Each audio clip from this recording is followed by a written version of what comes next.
country. Their rotation is, everybody in their rotation is 6'5" or taller. You've gone up against bigger teams before. Yeah, we have. But how challenging is that when you're playing a group that is sort of tall across the board? It isn't just like two guys up front.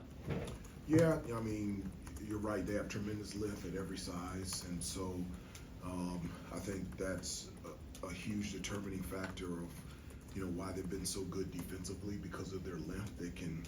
They're athletic, they're long, they can cover a lot of space, and so to be able to punch gaps, get to the rim, get two on the ball, create open shots from the perimeter. You have to have tremendous spacing. You have to have ball movement. You have to run your offense with pace. You've got to take care of the basketball in order to get consistent good shots. And you know, they also have the ability to switch everything, you know, 1 through 5. And so when teams do that, just like Pitt did us in the second half, you've got to, your spacing, your ball and player movement has to be on point.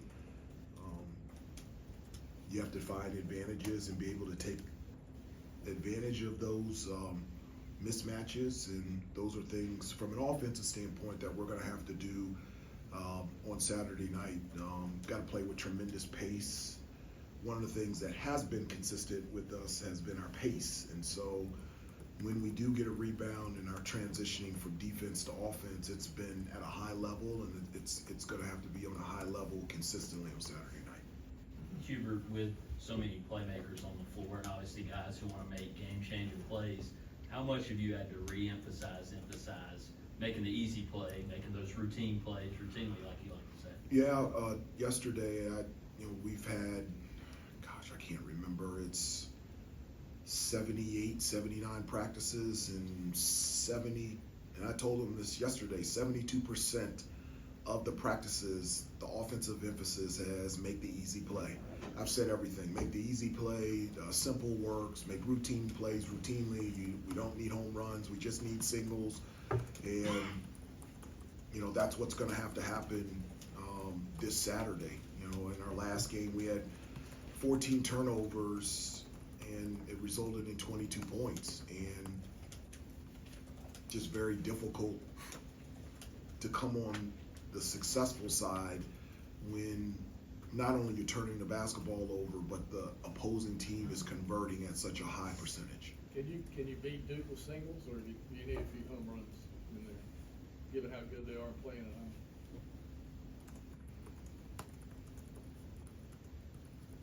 I focus on us, and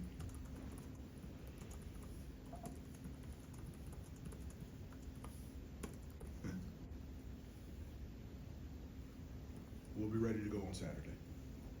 Hubert, I know we've been over what went wrong at Pitt in detail, but I was wondering if the fight that you all showed on the boards, I mean, you out-rebounded about 10 the other night up there. Yeah. Like, can you take that and sort of make that how you have to play? I know the roster is what the roster is. Mm-hmm. But is that the sort of fight that you just sort of, this group is going to have for the rest of the season? Well, I think there's two competitions or battles that we have to win in regardless of whomever we play. One is a rebounding battle, and I really think, you know, the free throw battle as well. Yeah. That's just huge for us. You know, when we have the ability to get to the basket and draw fouls and get to the free throw line, that's a game changer for us. So I would say rebounding and being able to dominate points in the paint through post and penetration, and what that allows us to do is be able to get to the free throw line. And the free throws, I guess, have been sort of an indicator too in some of the losses. It has. Yeah. It really has. We lost the free throw battle against Pittsburgh, and there's a number of factors, but I mean, you talk about the turnovers and their ability to get to the free throw line compared to us. That was a game changer. Sticking on the rebounding, Seth has had 12 each of the last 2 games. What has He's been our the leading difference? rebounder. Yeah, what's been the difference for him? I don't know if it's a difference. He's always been a really good rebounding guard. You know, he's just, because of his athletic ability, he does a great job of boxing out. And so, you know, for this team, you know, everybody has to box out. Everybody has to rebound. It's a UNC rebounding game. It's not a Harrison Armando rebounding game. Everybody has to get involved, and Seth has done a great job of helping us limit teams to one shot every possession, and we'll need him to do that for the remainder of the season. Well, piggybacking on what Adam asked about the fight that you need on the boards, do you use Seth as an example of the guy? Said 6'3", he's had 12 in the last 2 games. That's what we need nonstop from you guys. Yeah, I mean, I always tell the guys that, you talk about the size. Yes, size is a factor, but it's not the deciding factor to me, especially in regards to rebounding. Rebounding, whether it's defense or offense, has everything to do about the size of your heart, your will, and your want to. And so, from an offensive standpoint, if you go to the offensive glass, you give yourself a chance to be able to get second chance opportunities, and if you box out and rebound, I don't care if you're 1'1" or 7'1", you're going to get a chance to put yourself in a position to get that defensive rebound. Do you have an update on Jay Wash at all? I don't. I don't right now. Yesterday we had off. Today we practiced at 3:30. He's planning to practice. How much he's going to practice, I do not know, but that is the plan for today. As you look back to 2022 and how you guys kind of clicked at the end and caught fire, do you see any similarities in where you're at now and this team's potential? And could a game at Cameron against Duke, could that be a springboard to kind of get that going? Yeah, I don't really draw back to any other year or specifically 2022. I think the most important thing is to focus on what is in front of you, and what is in front of us is just our improvement. I think just the number one thing for us is just the consistency to be able to stay at a high level on both ends of the floor, and that's what I'm looking for. I want each guy on our team and our team collectively just to reach its full potential and just try to become the best basketball team that we can become, and at the end of the day, live with the results. But the way that we are preparing, the way that we're practicing for the game on Saturday is no different than our preparation for our game on Tuesday. How can you be confident in close games, talking with the players, when they haven't come through in a lot of close games, especially lately? How do you kind of find that confidence for them or instill that in them? Well, we are 5-4 in one possession games. Well, I just throwing that out. Go yeah, ahead, that's Coach. fair. I guess just generally speaking, this season it keeps coming out, the close games that keep coming down to that. How do you find confidence in it? Yeah, well, I would disagree from the standpoint of it always comes down to that. I think I've talked to some of you before that I look at the entire game, the full body of work. You can very easily look at, just for example, on Tuesday night and say, let's look at how we finished the game on Tuesday, but I look at how we finished the first half. We had a 10-point lead, and within a minute, we go into the halftime only up by 2. So I just, and that goes back to the consistency of, and I've said this to the guys, obviously we have shown that on both ends of the floor we can play at a high and elite level, but, can we do that? Can we stay there? Can we have that consistency, in terms of, man, we're really good defensively, and then in the second half, a team shoots 51% against us. Man, we're really sharing the ball, we're efficient on the offensive end, and then in the second half, we only scored 21 points in the second half, and we're turning the ball over. I think the overall consistency is the thing that I've focused on in the communication that I've had with the team. With RJ, the last 3 games, he's been, much more, efficient when it comes to the shot. He said that he initially this year maybe put a lot of pressure on himself. He's had conversations with you about it. Just, for a player like him, when he does get in those, modes, how do you kind of help him, alleviate some of the pressure that he places on himself?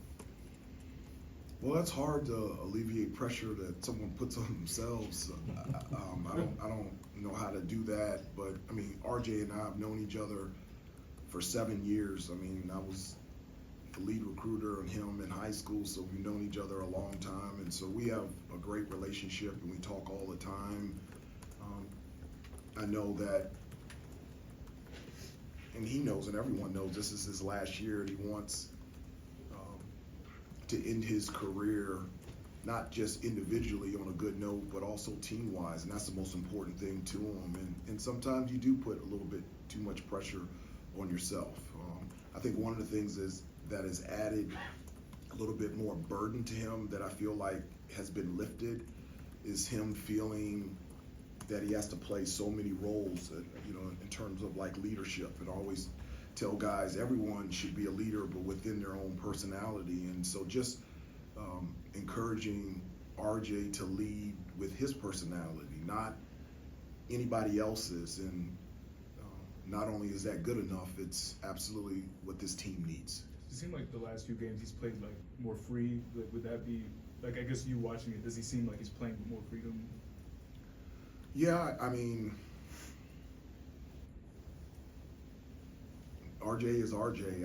Every time he shoots, I think it's going in. Every time he passes, I think it's going to go to a teammate. Every time he's out there, defensively, he's going to be in the right spots. And obviously, it's shown that I have tremendous confidence in him because I rarely take him out. So. Hubert, for you now being in year 4, John Shire in year 3, has your relationship changed at all since you guys are a little more entrenched in this now than maybe you were a few years ago? If it has changed, how? Yeah, I don't know if it's changed. You don't really get a chance. You say relationship. In relationship, you got to spend time together, and it's really hard to do that with other head coaches because there's a lot on the plate. But I have tremendous respect for John, and I think he's done a terrific job in the 3 years that he's been there, and the time that we do spend together. I really enjoy spending time with him. Hubert, what have you seen from this Duke team this year when you watch the film and prepare for it? Yeah, I mean, just complete on both ends of the floor. Obviously, defensively, just their ability, because of their length and athleticism, to protect the paint, to contest threes, make it hard to create gaps, get offense. I think they're fueled and tied to their defense, and that's the thing that allows them to be successful on the offensive end. Obviously, they've got Cooper, who from an offensive standpoint can do a number of things. There's not many people, especially in college, with his size that can not only create for himself but so easily create for his teammates. And they just have a lot of moving parts on the offensive end that can hurt you, whether it's around the basket with lobs and post-ups, or being able to shoot the ball from 3. And so obviously they're playing extremely well with tremendous confidence, but we're really excited about going over there and excited about the challenge of playing them on Saturday. Hubert, RJ was in earlier, and I asked him, since he played over there several times now, won over there at Duke, if he had to list off what some of the more important items are for a team to have going in there, the first thing he said was the mental makeup. As often as you've played over there, coached over there, would you agree with that the mentality has to be there from the start in terms of just going into that place? Yeah, but I also think for us, we've played so many games on the road. I mean, we've been at Kansas, at Memphis, at Hawaii. That's just non-conference. And so, we've been in spirited environments before. Sure, yeah. And so I think that really helps us, in being able to compete on Saturday. But, the same type of consistency in terms of the discipline and details, the poise. It's the same that you needed on this past Tuesday in regards to, on Saturday as well. Time for a couple more. You mentioned being focused on what's directly ahead of you, but do you at all think about the NCAA tournament and your positioning, regarding that tournament, or your positioning on the bubble or anything like that, or we need to win a couple of these quad 1 games or anything like that? Yeah, I just don't really think about that, you know, and the reason I don't is,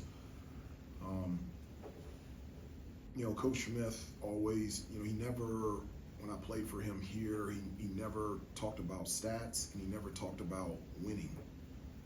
He always preached preparation and practice and play, and he just felt like if you focused on what you had control over, and that's how you prepared, how you practiced, and how you played, at the end of the day, you'll be happy with the results. I mean, we never even had scouting reports when I was here at Carolina. He just said, if you just do what I've told you and taught you in practice, whatever they do, you should be in the right position. And so I think the most important thing for us is to become the best team that we can possibly become. And at the end of the day, not only live, but be happy with the results. I think you should focus on what you have control over, what is real. And what is real is we play on Saturday, and what we have control over is how good we can become as a team. Did you try recruiting Cooper at all, like even way early, like years ago, or was it just clear that he was gonna end up where he ended up? That's a question that you would have to ask, or, you know, Cooper, or, you know, one of the things I try to stay away from is making comments on another player that's playing I for. was asking, did you try to recruit him, like early on before, like did he have a level of interest or, you know? That would be a question that you would have to ask him. Coach Davis. Okay. Sorry. This team is obviously no stranger to adversity. But he's really good.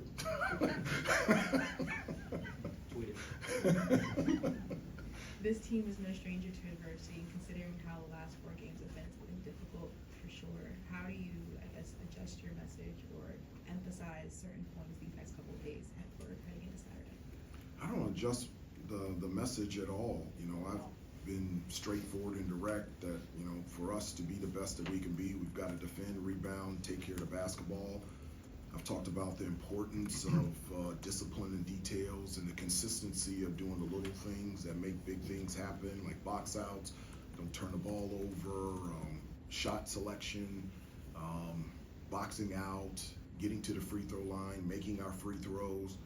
Those are things that I've consistently communicated to them throughout the entire season. You know, I told you the percentage of offensive emphasis that I said taking care of the basketball. It was even a higher percentage on everyone box out and rebound, and it's even a higher percentage of giving them discipline and details. The little things make big things happen, just all different types of stuff. And with this team and with this group, I think the consistency of the same message is the thing that will help us be the best that we could be. Thank you, Coach. Yeah, thank you. Appreciate everybody. Appreciate it.